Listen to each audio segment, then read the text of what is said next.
awesome advice. How about this? First time CEO.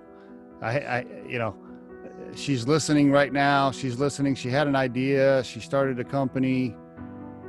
6 months later, all of a sudden she has 20 employees and she's trying to figure out how to be a CEO for the first time. Any advice you want to give her? So being a CEO has been one of the best and worst things that I've ever gone through. The sacrifices, both personally and professionally, have not been easy.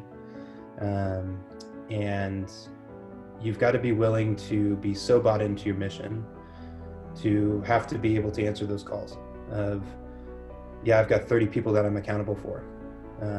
But now I've got a marriage that might be struggling, or I've got family that's struggling. I've got a death in the family, all those things that people normally deal with in life. But when you have a company, now everything is basically multiplied by 10 in regards to the emotions.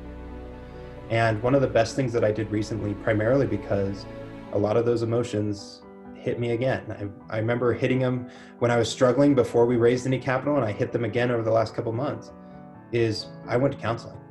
And I actually went and had someone who has startup background to actually talk to and talk through the stresses and the problems that come with both the personal and the professional life of how do you build a company. And finding that outlet of someone to talk to was one of the most critical things that I missed as an early stage entrepreneur. And I think I would have been able to handle myself both emotionally and professionally a hell of a lot more streamlined, but also more importantly, more focused, should I have had that outlet a series of years ago. Really appreciate you sharing that, Caleb. You know, for the listeners, if you're thinking about starting a business, it's almost impossible for Caleb and I to explain to you how stressful it will be on you, your family, and how emotional it will be. I mean, I can't even hardly put it to words until you go through it, right? Until you live it. And so, yeah, I completely agree. Somebody to talk to, definitely. Or else you'll just bottle it up and, then you're walking around at 3 a.m. in the morning in your living room in a cold sweat, about to have a panic attack, I mean, yeah, no, and that's exactly it. And then your family's around you and you take it out on your family. You don't know where to turn. You kind of retreat. At least for me, I retreated. And it's not a healthy situation.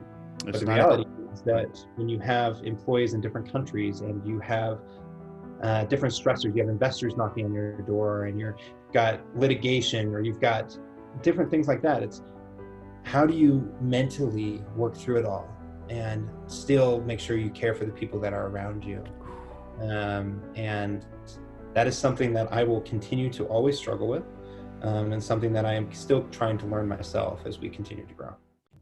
If you think today's tip or guest interview can help someone you know, please share this with them. If you've enjoyed today's episode, please subscribe to our channel and hit the like button. If you're listening on YouTube, don't forget to hit that little bell next to the subscribe button so you can be notified when we release a new episode. Our show features entrepreneurs, business executives, and the stories behind how they got there, as well as daily tips on career advice and job interviews. You can visit Riderflex.com to learn more about us and get information on the recruiting and consulting services we provide. Thanks so much for listening, and have a great day.